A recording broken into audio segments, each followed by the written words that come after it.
नमस्कार, मैं पूनम शर्मा भारत की गूंज में आपका स्वागत करती हूँ। आज हम बात करते हैं शास्त्री नगर वार्ड नंबर 17 कांग्रेस के प्रत्याशी श्री पंकज सिंह राणा जी से। सर नमस्कार। नमस्कार। भारत की गूंज के सभी दर्शकों को मेरा हाथ जोड़कर नमस्कार। सर ये बताइए, आपका राजनीति सफर कब और कैसे शुरुआत हुआ? क्योंकि अभी आप युवा वर्ग में हैं, बहुत छोटी उम्र में हैं और फर्स्ट टाइम आपको ये टिकट मिली है। क्या लक्ष्य है आपको ये टिकट मिली? देखिए, मैं अगर अपने राजनीतिक सफर की बात करूं तो जो हमारा परिवार है वो खानदानी कांग्रेसी परिवार है। मेरे जो दादाजी थे वो फ्रीडम फाइटर थे। मेरे पिताजी, उन्होंने 45 साल कांग्रेस पार्टी को दिए, श्री प्रहलाद सिंह राणा जी। और मेरी जो शुरुआत हुई वो सन 2009 से हुई। अगर हमें जरूरत थी तो हमने बैनर भी खुद लगाए, रात भर हम जाके बैनर लगाए। बाबूजी बैठे हैं, बाबूजी को पता है कि हमने कितनी मेहनत की है। घर घर जाके हमने वोटों की अपील की है, क्योंकि कांग्रेस पार्टी एकमात्र ऐसी पार्टी है जो समाज को जोड़ने का काम करती है। सर समाज को जोड़ने का काम करते हैं, लेकिन इस समय आप देखिए कि यह हकीकत है कि कांग्रेस ने बहुत काम किया देश के अंदर, लेकिन इस समय कांग्रेस की पोजीशन जो है बहुत पीछे है। नहीं, कौन कह रहा है कांग्रेस की पोजीशन पीछे? कांग्रेस की पोजीशन कौन पीछे कह रहा है? कांग्रेस आ रही है। हकीकत है कि जब मुख्यमंत्री शीला दीक्षित जी थी हमारी दिल्ली की, कभी कार्यकर्ता ने धरने नहीं दिए, हड़तालों पे नहीं रहे कर्मचारी 2-2 महीने, लेकिन इस समय जो है 2-2 महीने कर्मचारी हड़तालों पे रहे हैं। वो हड़तालों पे, देखिए पूनम जी, हड़तालों पे जाने का कारण है जो निगम के कर्मचारी हैं। कितने साल हो गए भाजपा को? 15 साल। 15 साल हो गए। ऐसे टाइम आए जहां पर 5-5, 6-6 महीने निगम के कर्मचारियों की सैलरी नहीं है। जो बंदा पूरे महीने इस लगन में काम करता है कि मुझे महीने के अंत में सैलरी आएगी तो मैं घर पे अपना राशन डालूं, बिल्कुल, अब उनको राशन नहीं मिल रहा है। कांग्रेस के टाइम पे अपनी पूंजियां जोड़ी थी, वो जो कांग्रेस के टाइम पे उन्होंने अपनी प्रॉपर्टियां बनाई थी, जो अपनी एसेट्स बनाई थी, वो बेच के इस लालची सरकार के राज में उन्होंने खत्म कर दी। क्यों? अपने और मुझे पूरा विश्वास है, जो आप बोल रहे हैं कि कांग्रेस की स्थिति खराब है, नहीं, कांग्रेस की स्थिति बहुत अच्छी हो रही है। हमारे नेता श्री राहुल गांधी सारे पद त्याग के भारत जोड़ो यात्रा पे निकले, 3570 किलोमीटर की यात्रा कर रहे हैं, 25 किलोमीटर डेली चल रहे हैं। मैं आपके दर्शकों के माध्यम से बताना चाहूंगा, 25 किलोमीटर वो डेली चल रहे हैं। आसान बात नहीं है। कौन सा ऐसा नेता है जो इतना पैदल चल रहा है? दांडी यात्रा के बाद, दांडी मार्च के बाद ही एक ऐसी यात्रा, अगर हम विश्व रिकॉर्ड बनाएंगे इस यात्रा में कि हमारे नेता सारे पद छोड़ के, एक ऐसी पार्टी है जो बलिदानों के लिए जानी जाती है। इंदिरा जी का बलिदान देख लो, राजीव जी का बलिदान देख लो, अब सोनिया जी का बलिदान। क्या बलिदान? चाहती तो वो प्रधानमंत्री बन सकती थी, लेकिन उन्होंने प्रधानमंत्री नहीं बनी। राहुल गांधी चाहते तो कांग्रेस पार्टी के अध्यक्ष बन सकते थे, लेकिन उन्होंने उससे मना किया। कार्यकर्ताओं को आगे आने का टाइम दिया, काम किया उन्होंने। जो हमारे अभी कांग्रेस पार्टी के अध्यक्ष हैं माननीय श्री मल्लिकार्जुन खड़गे जी, उन्होंने अपनी राजनीति ब्लॉक से शुरू की थी। तो कांग्रेस पार्टी तो अपने हर कार्यकर्ता को मौका देती है।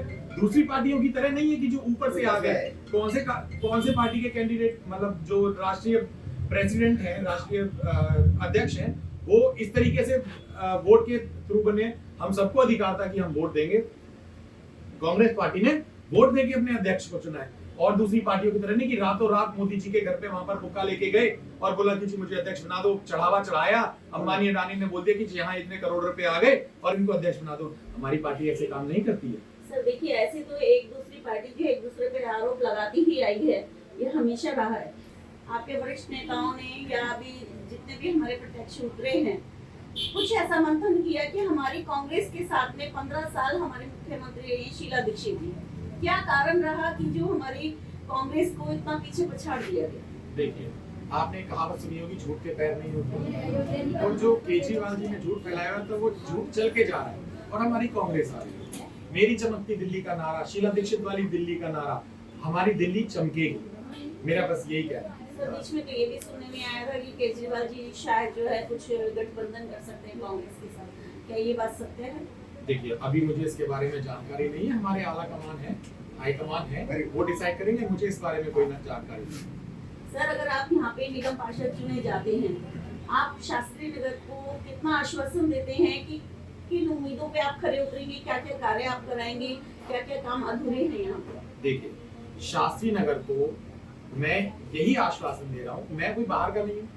मैं यहाँ पर जब से मेरी पैदाइश हुई है, जब से बच्चा घर से अकेला निकलने लगता है तो हमने एक एक गलियों में घूमे, हमें एक एक दुकान पता है, दीपक से देख लो और दूसरी दुकानें हैं, किताब देख लो, हमने सारी स्टेशनरी यहाँ से ली है बचपन में, खाने पीने के सामान यहाँ से लिए हैं, हम स्कूल में फैंसी ड्रेस कंपटीशन रखते थे तो यहाँ से ड्रेसें ली हैं हमने। तो शास्त्री नगर की ऐसी कोई दुकान नहीं है शास्त्री नगर जो मैंने नहीं घूमी है। दूसरी लालची पार्टियां आ गई हैं, अब मुझे घूमने में दिक्कत होती है। दिक्कत क्यों होती है? क्योंकि रोडें टूटी हुई हैं। पार्कों में घूमने में दिक्कत होती है, क्यों होती है? ट्रैक टूटे हुए हैं। 56B का पार्क इतना बड़ा पार्क है, सारे ट्रैक टूटे हुए हैं। यहाँ पर सफाई व्यवस्था की कोई है ही नहीं।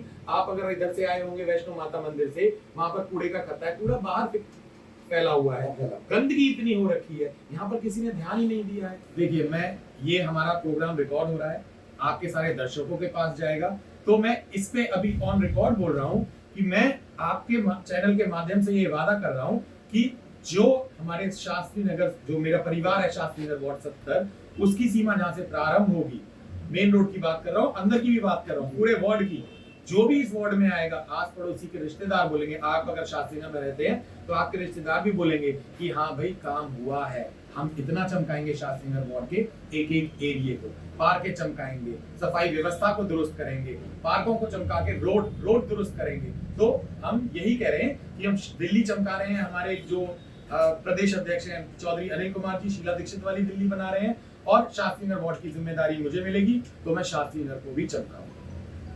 सर, जैसे अभी हमने सर्वे किया है कि यहाँ पे 4 प्रत्याशी खड़े हुए, चारों में से सबसे पढ़े लिखे, जुझारू, कर्मठ एक नेता के रूप में आप जाने जाते हैं, क्या आप अपनी शास्त्री नगर वार्ड की जनता को क्या आश्वासन देते हैं कि किस तरह से उस शिक्षा का उपयोग करके और आप अपनी इस जनता को आगे बढ़ाएं? देखिए, आप अगर किसी आम पब्लिक से पूछेंगे, उनको पता है कि क्या चल रहा है।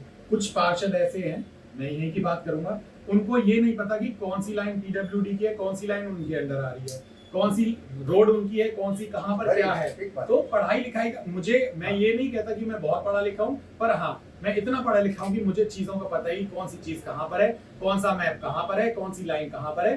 बिल्कुल, आज का वैसे देखा जाए तो अपना नेता होना भी चाहिए शिक्षित, क्योंकि अगर नेता ही शिक्षित होगा तभी हमारे आने वाली पीढ़ी जो है शिक्षित होगी, वही उसका भरपूर फायदा उठा पाएगी। बहुत अच्छा लगा सर आपसे बातचीत करके। बने रहेगा भारत की गूंज के साथ। नमस्कार।